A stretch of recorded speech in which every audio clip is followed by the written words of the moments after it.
K C. Venugopal ആലപ്പുഴയുടെ മണ്ണിൽ നിന്ന് വളർന്നു വന്ന് ഇന്ന് AICC സംഘടനാ ജനറൽ സെക്രട്ടറി എന്ന നിലയിൽ ദേശീയ രാഷ്ട്രീയത്തിലെ അതികായകനാണ് അദ്ദേഹം.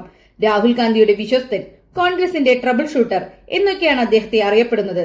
എന്തുകൊണ്ടാണ് ജനങ്ങൾക്കിടയിൽ കെ.സിയുടെ പേര് സജീവമാകുന്നത്? പ്രധാനമായും 3 കാരണങ്ങൾ നമുക്ക് നോക്കാം.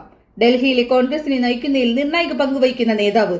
അദ്ദേഹം മുഖ്യമന്ത്രിയായാൽ കേന്ദ്ര സർക്കാരിൽ നിന്നും മറ്റ് സംസ്ഥാനങ്ങളിൽ നിന്നും കേരളത്തിന് ആവശ്യമായ സഹായങ്ങൾ നേടിയെടുക്കാൻ എളുപ്പമാകും. ഇത്തവണത്തെ UDF വിജയത്തിന് പിന്നിലെ തന്ത്രങ്ങൾ മെനഞ്ഞതിൽ കെ.സിക്ക് വലിയ പങ്കുണ്ട്. ക്ലീൻ ഇമേജുള്ള എല്ലാവരെയും ഒരേപോലെ കൊണ്ടുപോകാൻ കഴിയുന്ന ഒരു നേതാവ് എന്ന നിലയിൽ യുവാക്കൾക്കിടയിൽ അദ്ദേഹത്തിന് വലിയ സ്വീകാര്യതയുണ്ട്. പക്ഷേ കാര്യങ്ങൾ അത്ര എളുപ്പമല്ല.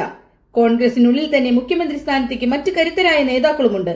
പ്രതിപക്ഷ നേതാവ് എന്ന നിലയിൽ മികച്ച പ്രവർത്തനം നടത്തിയ VD സതീശനും ജനകീയ നായകനായ K. സുധാകരനും രമേശ് ചെന്നിത്തലയും ഈ മത്സരത്തിലുണ്ട്. അതുകൊണ്ട് തന്നെ ഹൈക്കമാൻഡിന് ഇതൊരു വലിയ തലവേദനയാണ്. ഒരു സാധാരണക്കാരന്റെ കാഴ്ചപ്പാടിൽ നോക്കിയാൽ ഭരണപരിചയവും ഡൽഹിയിലെ സ്വാധീനവും വെച്ച് നോക്കുമ്പോൾ കെ.സി. വേണുഗോപാൽ ഒരു മികച്ച ഓപ്ഷനാണ്.